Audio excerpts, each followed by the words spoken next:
नमस्कार दोस्तों, आप सभी का हमारे YouTube चैनल मन का वॉइस में स्वागत है। मैं रोज एक शिक्षाप्रद कहानी लेकर आता हूं और कहानी के बाद वास्तु टिप्स की महत्वपूर्ण जानकारी देता हूं, जिसे अपनाकर आप अपनी जिंदगी बदल सकते हैं। कहानी के अंत में वास्तु शास्त्र की जानकारी अवश्य देखें। बहुत पहले की बात है, एक बहुत विद्वान महात्मा एक नगर के पास जंगल में कुटिया बनाकर रहा करते थे। उनके पास साधारण किसान के लड़कों से लेकर राजकुमार तक शिक्षा ग्रहण करते थे।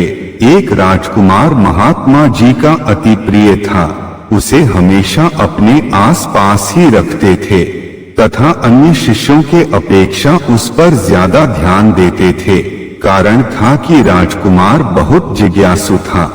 वह एक समय में ही बहुत कुछ सीख लेना चाहता था। उसने एक दिन कौतूहल बस गुरुजी से पूछा, गुरुजी आपके गुरु कौन है? शिष्य का सवाल सुन महात्मा जी मुस्कुराए और बोले, बहुत अच्छा सवाल किए हो। तो सुनो, मेरे 1000 गुरु हैं, जिनके नाम भी बताने लगूं तो 1 सप्ताह लग जाएंगे, मगर उनमें सबसे महत्वपूर्ण 4 गुरुओं के विषय में बताता हूँ। पहला गुरु मेरा एक छोटा सा बच्चा था। एक दिन संध्या समय में एक गांव से गुजर रहा था। देखा एक बच्चा हाथ में जलती दीपक लिए जा रहा था। मुझे मजाक सूझी, उससे पूछा, ये दीपक तुमने जलाए हैं? वह बोला, हाँ। तो तुम बता सकते हो इसमें ज्योति कहाँ से आई है? वह बोला, अवश्य बता सकता हूँ। उसने जलता दीपक फूंक मारकर बुझा दिया और बोला, आप स्वयं ढूंढ लीजिए कि ज्योति किधर गई है। मुझे पूरा विश्वास है ज्योति उधर ही गई है जिधर से आई थी। उस समय मेरा अहंकार चूर हो गया था। जो एक 40 साल के अनुभवी महात्मा को 5 साल का बच्चा आईना दिखा दिया था। दूसरा गुरु एक चोर था। एक बार मैं जंगल में रास्ता भटक गया था। दिन भर बहुत कोशिश किया मगर बाहर निकलने का कोई मार्ग नहीं मिला। संयोग से रात होने पर एक आदमी तेजी से जाता हुआ दिखा। मैं उसके पीछे पीछे लग गया। वह एक गांव में गया। एक सुनसान जगह पर एक मकान में सेंध लगाने लगा, मगर मुझे देखते ही सावधान हो गया।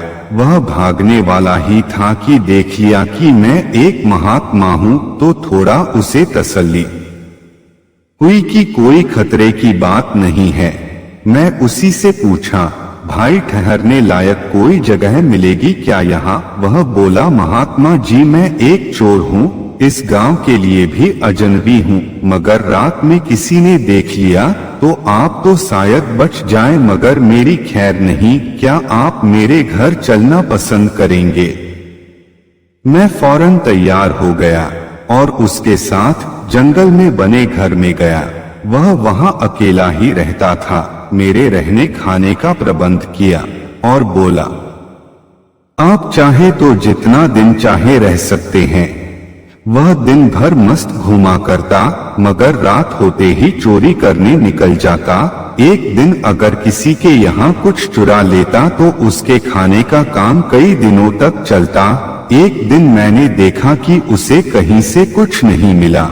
घर में रखे भोजन के सामान भी खत्म हो चुके थे, मगर वह निराश नहीं था। वह जंगल से कुछ फल ले आया, खुद भी खाया, मुझे भी खिलाया। इस तरह 1 हफ्ते भर सिर्फ फल खाकर हम उसके साथ रहे, मगर उसके चेहरे पर जरा भी सिकन नहीं देखा। मैंने पूछा, लगता है? आज भी लगता है कुछ नहीं मिला। वह मुस्कुराया और बोला, हमें भगवान पर भरोसा है, कोई ना कोई प्रबंध कर देंगे। मैंने उसके अटूट विश्वास पर अपने आप को ठगा महसूस कर रहा था, क्योंकि मेरा भरोसा स्वयं भगवान पर से उठ गया था। लेकिन उसके विश्वास ने मुझे भगवान पर भरोसा करने पर मजबूर कर दिया। मैं उससे विदा लेकर वहां से चल पड़ा। मेरा तीसरा गुरु एक कुत्ता था। मैं चोर के यहाँ से विदा ले चला जा रहा था। रास्ते में मुझे बहुत जोर की प्यास लगी, मगर कहीं कोई पानी का स्रोत दिखाई नहीं दे रहा था। तभी देखा एक कुत्ता तेजी के साथ एक पगडंडी पकड़ तेजी से जा रहा था। जिस प्रकार भूखे को सभी भूखे लगते हैं और भोज किए हुए को सभी का पेट भरा ही लगता है, उसी तरह मैं प्यासा था तो मुझे कुत्ता भी प्यासा नजर आया। मैं उसके पीछे पीछे लग गया। सचमुच वह कुत्ता बहुत प्यासा था। वह एक ताल के पास गया, उसके पानी में कुछ देखा और पीछे हट गया। पुनः प्रयास किया, पीछे हट गया। दरअसल पानी में उसकी परछाई दिख जा रही थी। उसे वह दूसरा कुत्ता समझ पीछे हट जा रहा था, लेकिन तीसरी बार वह पानी में छलांग लगा दिया। फिर पानी पिया और निकल आया। जाहिर था अगर वह हिम्मत नहीं दिखाता तो प्यासा रह जाता। उससे सीख मिली कि जब तक डर का त्याग नहीं करोगे कुछ नहीं कर पाओगे। साहस दिखाने वाला ही बहादुर होता है। मेरा चौथा गुरु एक किसान था जो जेठ की दोपहरी में खेत में बड़ी मेहनत से गन्ने की गुड़ाई कर रहा था। उसे जरा भी धूप की परवाह नहीं थी। उसे सिर्फ अपने काम को पूरा करने से मतलब था। उसने अपने आप को धूप को सह जाने के अनुकूल बना लिया था। फिर आगे गुरु ने कहा कि सिर्फ एक गुरु के बताए नियम से दुनिया के हर समस्या का समाधान नहीं हो सकता। हर शिष्य को हर वक्त पशु पक्षी मनुष्य प्रकृति सभी से कुछ ना कुछ सीखना चाहिए। हर मनुष्य को एक शिष्य बनकर जीवन भर कुछ ना कुछ सीखते रहना चाहिए। यह जीवन सीखने वालों को रोज एक ना एक गुरु से मिलाता रहता है। उसमें अच्छे और बुरे दोनों तरह के गुरु मिलते हैं। मनुष्य को हंस की भांति होने चाहिए कि वह दूध में मिले पानी को तो छोड़ देता है मगर दूध को पी जाता है। जैसा कि हम कहानी के अंत में वास्तु टिप्स की जानकारी देता हूं, तो चलिए शुरू करते हैं। गलती से भी इंचे के पैर नहीं छूने चाहिए, बिगड़ जाती है किस्मत। पड़ सकता है जिंदगी भर रोना। नंबर 1, मंदिर में पूजा कर रहे व्यक्ति के, पुजारी के, पंडित के या किसी भी संत के या किसी साधारण जन के या अपने किसी बड़े के गलती से भी चरण स्पर्श नहीं करने चाहिए।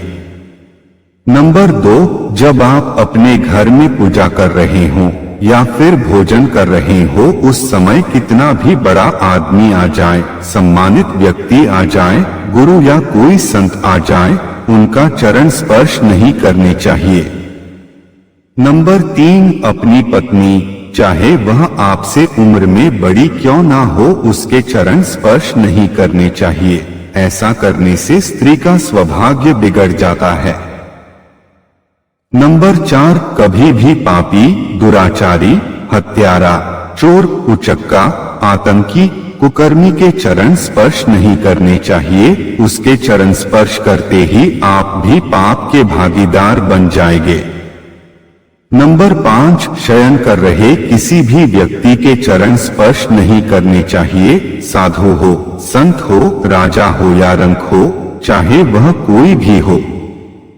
नंबर 6, श्मशान में या शमशान से लौटते हुए किसी भी आदमी के चरण स्पर्श नहीं करने चाहिए। इसी तरह की शिक्षाप्रद जानकारी के लिए हमारे चैनल को सब्सक्राइब करें, लाइक करें और अपने लोगों में शेयर करें। मिलते हैं पुनः एक शानदार वीडियो के साथ, तब तक के लिए राधे राधे।